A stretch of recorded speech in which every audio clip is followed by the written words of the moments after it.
Hello guys, எல்லாரும் எப்படி இருக்கீங்க? அண்ட் இன்னைக்கு வந்து பார்த்தீங்கன்னா மாயா பற்றி பார்க்க போகிறோம். ஸோ மாயா ஆல்ரெடி பார்ட் 1 நான் போட்டிருக்கேன். அது போன வருஷம் ஏதோ போட்டது. சரியா? ஸோ திரும்ப அதை டியூட்டோரியல் ஆரம்பிக்கணும்னு நான் நினச்சிட்டு தான் இருக்கேன். மாயா பிளெண்டர் விஎஃப்எக்ஸ் எல்லாம் சொல்லி தரணும்னு ரொம்ப ஆசையாக இருக்குது. டைம் கிடைக்க மாட்டேங்குது. ஸோ லாஸ்ட்டு வீடியோ போட்டு ஒரு 2 மாதம் ஆகும். ஸோ ஃபுல்லாக ஸ்டூடெண்ட்ஸு டீச் பண்ணிகிட்டு இருக்கேன். என்னோட ஓன் ஒர்க்கு, பர்சனல் ஒர்க்கு இந்த மாதிரிலாம் போகும்போது டைம் கிடைக்கல. சரியா? ஆயுத பூஜை 2 ஸ்டூடெண்ட்ஸ் லீவு. ஸோ அதனால தான் ரெக்கார்ட் பண்ணிக்கிட்டு இருக்கேன். சரி. ஸோ மாயா 2024 ஆல்ரெடி பார்ட் 1 நான் போட்டிருக்கேன். பார்க்காதவங்க போய் பாருங்க. டீட்டெயிலாக அதோட இன்டர்ஃபேஸ் மொத்தமாக நான் வந்து எக்ஸ்பிளைன் பண்ணியிருக்கேன். இதில் பார்ட் 2 பார்க்க போகிறோம். ஸோ இதில் வந்து பார்த்தீங்கன்னா அதோட இன்டர்ஃபேஸில் சின்ன சின்ன விஷயங்கள் பேசிக்ல இருந்தே போகணும். சரியா? அப்போ நான் மாயாவை ஓப்பன் பண்ணிக்கிறேன். ஸோ இப்படி தான் இருக்கும். நான் ஆல்ரெடி சொல்லி தந்திருப்பேன். இதோட இன்டர்ஃபேஸு, அதுக்கப்புறம் சேனல் பாக்ஸு, ஆட்ரிபியூட் எடிட்டரு இதை பற்றிலாம் நிறைய விஷயம் சொல்லியிருப்பேன். ஸோ எல்லாத்தையும் பாருங்கள். கிட்டத்தட்ட ஒரு அரை மணி நேரம் டீச் பண்ணியிருப்பேன்னு நினைக்கிறேன். போய் பாருங்கள். அண்ட் இன்னைக்கு நம்ம பார்க்க போகிறது, நான் ஆல்ரெடி சொல்லியிருக்கேன், மேலே இருக்கிறது மெனு பார் அப்படின்னு சொல்லுவோம். இந்த மெனு பார் அப்படிங்கிறது நமக்கு தேவையான விஷயத்த கஸ்டமைஸ் பண்ணும்போது அது சேஞ்ச் ஆகிட்டே இருக்கும். இப்போ மாடலிங் அப்படின்னு இருக்கு. இது பேசிக்காக நம்ம யூஸ் பண்ணுறது தான். இன்கேஸ் ரிக்கிங் பக்கம் ஜம்ப் பண்ணுறீங்கன்னா நீங்கள் இங்கே போக வேண்டியதாக இருக்கும். அனிமேஷனுக்கு ஆட்டோமேட்டிக்காக சேஞ்ச் ஆகும். எஃப்எக்ஸ் அதுக்கு ஆட்டோமேட்டிக்காக சேஞ்ச் ஆகும். ரெண்டரிங்க்கு ஆட்டோமேட்டிக்காக சேஞ்ச் ஆகும். நம்ம மாடலிங் தான் ஃபர்ஸ்ட் பண்ணணும். ஸோ இதுக்கு ஷார்ட்கட்ஸ் கொடுத்துருக்குறாங்க. ஸோ F2ல இருந்தே கொடுத்துருக்குறாங்க. F2 அப்படிங்கிறது வந்து பார்த்தீங்கன்னா மாடலிங். F3 அப்படிங்கிறது பார்த்தீங்கன்னா ரிக்கிங். பார்த்தீங்களா, ஆட்டோமேட்டிக்காக சேஞ்ச் ஆகுதா? F4 அப்படிங்கிறது அனிமேஷன். F5 அப்படிங்கிறது எஃப்எக்ஸ். F6 அப்படிங்கிறது ரெண்டரிங்னு சொல்லுவோம். ஸோ நான் F2ல வச்சுக்கிறேன். ஒன் பை ஒன்னாவே நான் எடுக்கிறேன். ஃபர்ஸ்ட் பார்த்தீங்கன்னா மாடலிங் அப்படின்னு சொல்லுவோம். ஸோ இந்த மாடலிங் அப்படிங்கிறதுல கீழே வந்து பார்த்தீங்கன்னா ஆல்ரெடி சொல்லியிருக்கேன். இதை பற்றி ஷெல்ஃப்ஸ் அப்படின்னு நான் சொல்லியிருப்பேன். ஸோ இதில் பாலி மாடலிங் அப்படிங்கிற ஒரு ஆப்ஷன் இருக்கும். ஸோ இதில் தான் நமக்கு நிறைய ஆப்ஜெக்ட்ஸ் கிடைக்கும். அக்கார்டிங் டு மாயா வந்து பார்த்தீங்கன்னா 3ds மேக்ஸில் யூஸ் பண்ணுற எல்லா ஆப்ஜெக்ட்ஸுமே இங்கே இருக்கும். வரிசையாக இருக்கும். ஸ்பியரு, பாக்ஸு, சிலிண்டரு, கோனு எல்லாமே வரிசையாகவே உங்களுக்கு வந்து இருக்கும். டியூப் இருக்குது, எல்லாமே இருக்கும். ஆக்சுவலி ரெண்டும் ஒன்று கிடையாது, ரொம்ப டிஃப்ரெண்ட்டு. பட் இருந்தாலும் சின்ன சின்ன விஷயங்கள் அண்டர்ஸ்டாண்ட் பண்ணிக்கலாம். இப்போ எக்ஸாம்பிளுக்கு நான் என்ன பண்ண போகிறேன், ஒரு பாக்ஸ் அப்படிங்கிறத நான் இங்கே வந்து கிளிக் பண்ண போகிறேன். ஸோ கிளிக் பண்ண உடனே 3ds மேக்ஸில் கிளிக் பண்ணி நம்ம என்ன பண்ணோம், அப்படியே கிளிக் பண்ணி அப்படியே ட்ராக் பண்ணி எடுப்போம். ஸோ இங்கே ஜஸ்ட் ஒரு சிங்கிள் கிளிக்லேயே உங்களுக்கு என்ன ஆகுது அப்படின்னா ஒரு பாக்ஸ் அப்படிங்கிறது இங்கே வந்துடுது. புரிஞ்சா? ஸோ ஃபர்ஸ்ட் நாம பார்க்க வேண்டிய டாபிக் வந்து பார்த்தீங்கன்னா வியூஸ். சரியா? வியூஸ் அண்ட் அதை எப்படி ரொட்டேட் பண்ணுறது, எப்படி பேன் பண்ணுறது, எப்படி ஜூம் இன் பண்ணுறது அப்படிங்கிறத பார்க்க போகிறோம். ஃபர்ஸ்ட் இதை எனக்கு வந்து பேன் பண்ணணும் அப்படின்னா ஆல்ட்டை பிடிச்சிக்கிட்டு ஸ்க்ரோல் பட்டனை லாங் ப்ரெஸ் பண்ணி மூவ் பண்ணீங்கன்னா பேன்னு சொல்லணும் நம்ம இதை. சரியா? அதே ஆல்ட்டை பிடிச்சிக்கிட்டு லெஃப்ட் கிளிக் பண்ணி நீங்கள் ரொட்டேட் பண்ணீங்கன்னா இதுக்கு பேர் ஓர்பிட்னு சொல்லுவோம். கேமரா ரொட்டேஷன் இது. சரிங்களா? இதை வந்து நம்ம என்ன சொல்லுவோம், ஓர்பிட்னு சொல்லுவோம். ஓகேவா? சரி. இப்போ நான் என்ன பண்ணிக்க போகிறேன், ஜஸ்ட் அதை செலக்ட் பண்ணிக்கிறேன். ஸோ செலக்ட் பண்ணும்போது இது செலெக்ஷன் ஆகியிருக்கா அப்படின்னா ஆகியிருக்கு. அதோட மீனிங் என்ன, சுற்றி நமக்கு ஒரு கிரீன் கலரில் ஒரு அவுட்லைன் தெரியும். அப்படி அவுட்லைன் தெரிஞ்சிச்சு அப்படின்னா அது செலெக்ஷனில் இருக்குது அப்படின்னு அர்த்தம். சப்போஸ்ட் இது எனக்கு வந்து கிரீன் கலரில் வேணும், வேறு ஏதாச்சும் கலரில் வேணும் அப்படின்னா நீங்கள் டைரெக்டாக விண்டோஸ் அப்படிங்கிற மெனு பாரில் போய்க்கோங்க. அதில் செட்டிங்ஸ் அண்ட் ப்ரிஃபரன்ஸ் இருக்கும். அதுக்கு பக்கத்தில் இன்னொரு டேப் கொடுத்துருப்பாங்க. அந்த டேபை கூட கிளிக் பண்ணிங்கன்னா கலட்டி கையில் கொண்டு வந்துடலாம். இதில் கலர் செட்டிங்ஸ் அப்படிங்கிற ஒரு ஆப்ஷன் இருக்கும். இதில் 3 ஆப்ஷன் கொடுத்துருப்பாங்க. ஒன்று ஜெனரலு, இன்னொன்று ஆக்டிவ், இன்னொன்று இன்ஆக்டிவ். ஸோ ஆக்டிவில் போய்க்கிறேன். ஸோ இதில் ஜெனரல் எடுத்துக்கிறேன். ஸோ ஜெனரலில் அப்படி கீழே வந்தீங்கன்னா நீங்கள் நிறைய கொடுத்துருப்பாங்க. படிக்கிறது நிறைய இருக்குது. ஒன் பை ஒன்னாக எடுக்கிறேன் நான். இதில் லீட் ஆப்ஜெக்ட்னு ஒரு ஆப்ஷன் இருக்கும். ஸோ இதை நீங்கள் எக்ஸ்டெண்டும் பண்ணிக்கலாம் நிறையா. சரியா? லீட் ஆப்ஜெக்ட் அப்படிங்கிற ஒரு ஆப்ஷன் இருக்கும்.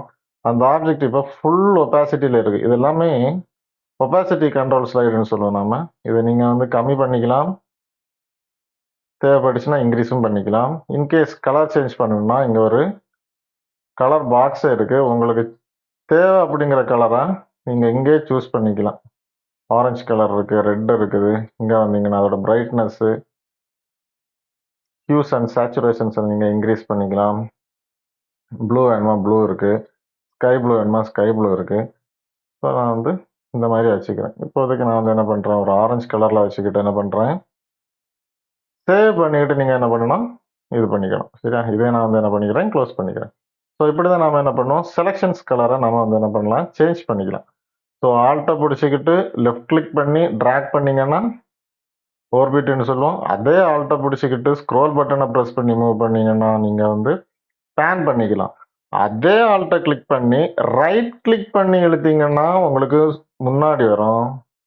அதே ஆல்ட்டை ப்ரெஸ் பண்ணி ரைட் கிளிக் பண்ணி புஷ் பண்ணிங்கன்னா பின்னாடி போகும்.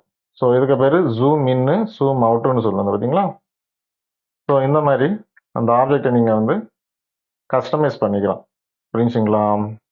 So zoom in zoom out பண்ணுறதுக்கு ஆல்ட்டு ரைட் கிளிக் பண்ணி இழுத்தாலும் சரி, இல்லைன்னா நார்மலாக ஸ்க்ரோல் பட்டனை புஷ் இன் புஷ் அப் பண்ணாலே சரி. சரியா, கரெக்டாக உங்களுக்கு என்ன ஆகும், வந்துடும்.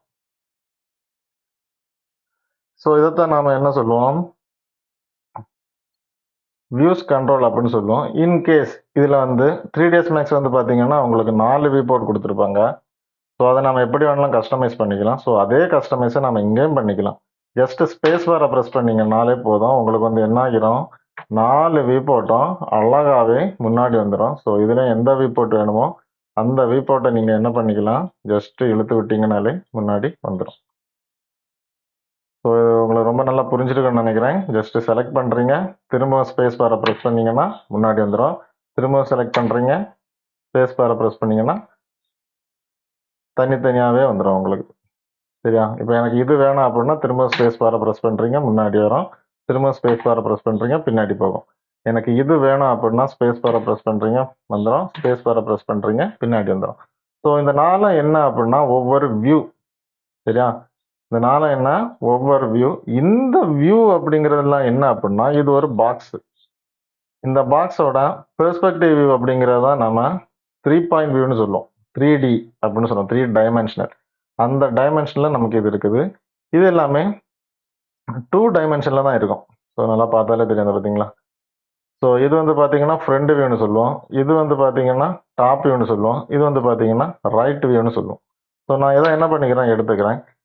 இன்கேஸ் இதில் போய் நீங்கள் ரைட் கிளிக் பண்ணீங்க, இதுக்கு பேர் வியூ கியூப் அப்படின்னு சொல்லுவோம். ஸோ இந்த வியூ கியூபை நீங்கள் ரைட் கிளிக் பண்ணீங்கன்னா உங்களுக்கு வந்து ப்ரிஃபரன்ஸ் அப்படிங்கிற ஒரு ஆப்ஷன்ஸ் இங்கே கொடுத்துருப்பாங்க. ஸோ இந்த ப்ரிஃபரன்ஸ் மூலமாக நீங்கள் என்ன பண்ணிக்கலாம், ஜஸ்ட் அந்த வியூ கியூப் அப்படிங்கிற ஒரு ஆப்ஷன் இங்கே ஆட்டோமேட்டிக்காக கிரியேட் ஆகும். அப்படி இல்லைன்னா நீங்கள் ஜஸ்ட் விண்டோவில் போய் செட்டிங்ஸ் அண்ட் ப்ரிஃபரன்ஸ், இந்த ப்ரிஃபரன்ஸை கூட எடுத்துக்கலாம். இதில் வியூ கியூப் அப்படிங்கிற 2வது ஆப்ஷன் கொடுத்துருப்பாங்க. இந்த ஆப்ஷனில் 2-3 விஷயம் இருக்குது. ஷோ தி வியூ கியூப்னு இருக்கு. இன்கேஸ் இதை நீங்கள் வந்து டிக் ஆஃப் பண்ணிட்டீங்கன்னா போயிடும் பார்த்தீங்களா, போயிடுச்சு. இந்த டிஸ்பிளேல ஆன் ஸ்க்ரீன் பொசிஷன் இருக்கு. இப்போ எந்த பொசிஷனில் இருக்குது, டாப் ரைட்டில் இருக்குது. இன்கேஸ் எனக்கு பாட்டம் ரைட்டில் வேணும் அப்படின்னா பாட்டம் ரைட்டு கொடுத்து சேவ் பண்ணிட்டீங்க அப்படின்னா பாட்டம் ரைட்டில் வந்துடும். திரும்ப ரைட் கிளிக் பண்ணி ப்ரிஃபரன்ஸ் எடுத்துக்கிறேன். எனக்கு டாப் லெஃப்ட்டில் வேணும் அப்படின்னா லெஃப்ட்டுன்னு கொடுத்தீங்கன்னா வந்துடும். திரும்ப ரைட் கிளிக் பண்ணி ப்ரிஃபரன்ஸ் எடுத்துக்கிறேன். இதில் உங்களுக்கு வந்து பார்த்தீங்கன்னா தெரிஞ்ச விஷயம் தானே, பாட்டம் லெஃப்ட்னா கீழே வரும். இது தனியாக எடுக்கணுமா என்ன. ஓகே, இதில் வியூ கியூப் சைஸ் அப்படின்னு ஒரு ஆப்ஷன் இருக்குது. இந்த வியூ கியூப் சைஸ் அப்படின்னா சின்னதாக தானே இருக்குது. ஒருவேளை எனக்கு பெருசாக வேணும் அப்படின்னா கிளிக் பண்ணி நார்மல் லார்ஜ் அப்படின்லாம் இருக்குது. ஸோ நான் நார்மலில் கொடுத்து சேவ் பண்ண அப்படின்னா கொஞ்சம் பெருசாக மாறிடும். ஸோ இதைத்தான் வியூ கியூப் அப்படின்னு சொல்லுவோம். நான் வந்து என்ன பண்ணிக்க போகிறேன், ஸ்பேஸ் பாரை ப்ரெஸ் பண்ணி பெர்ஸ்பெக்டிவ்ல வந்துக்கிறேன். ஸோ இந்த பெர்ஸ்பெக்டிவ்ல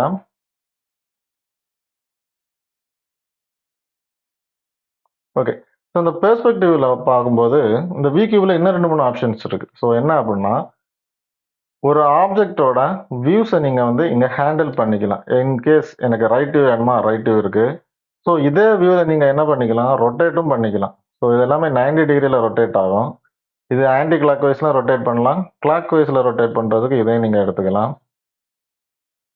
இதுக்கு பேர் ஹோம் ஸ்க்ரீன் அப்படின்னு சொல்லுவோம். சரியா? Home window. ஸோ இதை கிளிக் பண்ணிட்டீங்கனாலே இந்த சின்னதாக ஒரு ஐக்கான் இருக்கு பாருங்க. இதை கிளிக் பண்ணிட்டீங்கனாலே அது பல வியூக்கு கரெக்டாக வந்துடும் உங்களுக்கு. சரியா? இன்கேஸ் இப்போ நான் என்ன பண்ணிக்க போகிறேன், லைட்டாக ரொட்டேட் பண்ணி இந்த மாதிரி வச்சுக்கிறேன். இங்கே வைக்க வைக்க இதுவும் மாறும். பார்த்தீங்களா? நான் இங்கே சேஞ்ச் பண்ணுறேன். எனக்கு என்ன ஆகுது, இங்கேயும் சேஞ்ச் ஆகுது. கீழே கொண்டு வரங்க பார்த்தீங்களா? இந்த மாதிரி சேஞ்ச் ஆகும். சரியா? என்னோட ஐ லெவல் தான் இந்த கிரிட் லைன். சரி, ஐ லெவல் பாதிக்கு மேலே பாதி பாக்ஸ் இருக்கு. ஸோ இதெல்லாம் எப்படி பண்ணணும் அப்படிங்கிறத அடுத்த கிளாஸில் சொல்லித்தரேன். இதுலேயே நான் ஜஸ்ட் இங்கே பாருங்க, இது எட்ஜுன்னு சொல்லும், இது கார்னர், இது ஃபேஸ். இந்த வி கியூப்ல சென்டரில் இருக்கிறது பார்த்தீங்களா இருக்கு, இது வந்து ஃபேஸ் அப்படின்னு சொல்லுவோம், இது வந்து எட்ஜுன்னு சொல்லுவோம், இது வந்து கார்னர் சொல்லுவோம். இப்போ நான் என்ன பண்ணுறேன், ஃபேஸை செலக்ட் பண்ணுறேன், ஃபேஸ் வந்துடுச்சு. அதே இது கார்னர் கிளிக் பண்ணேன்னா கார்னர் பாயிண்ட் வரும், எட்ஜை கிளிக் பண்ணேன்னா எட்ஜ் பாயிண்ட் வரும். உங்களுக்கு இதில் எந்த மாதிரி நீங்கள் மாடலிங் பண்ண திங்க் பண்ணுறீங்களோ அதுக்கு ஏற்ற மாதிரி இந்த வியூஸை நீங்கள் வந்து என்ன பண்ணிக்கலாம், கஸ்டமைஸ் பண்ணிக்கலாம். ஸோ இவ்வளோ உங்களுக்கு நல்லபடியாக புரிஞ்சிருக்கும் அப்படின்னு நான் நினைக்கிறேன். ஸோ இப்போ இன்றைக்கி நாம் வந்து நிறைய விஷயங்கள் பார்த்துருக்கோம். ஜூமின் எப்படி பண்ணுறது, ரொட்டேட் பண்ணுறது எப்படி, பேன் பண்ணுறது எப்படி, வி கியூவை பற்றி நிறைய விஷயங்கள் பார்த்துருக்கோம். ஸோ ஒவ்வொரு வீடியோவாக அடுத்தடுத்த கிளாஸில் நான் வந்து எடுக்கிறேன். ஓகேவா? அண்ட் ஒரு வாட்டி நீங்கள் போட்டு பார்த்து உங்களுக்கு புரிஞ்சிச்சு அப்படின்னா அதை அப்படியே விட்டுறக்கூடாது. ஒரு 10 டைம் நீங்கள் ஃபுல்லாக போட்டு பார்த்துட்டீங்கன்னா அது அப்படியே உங்கள் சப்கான்ஷியஸில் சேவ் ஆகும். சரிங்களா? அண்ட் ஹாப்பி ஆயுத பூஜை. நாளைக்கு பார்க்கலாம். ஓகே.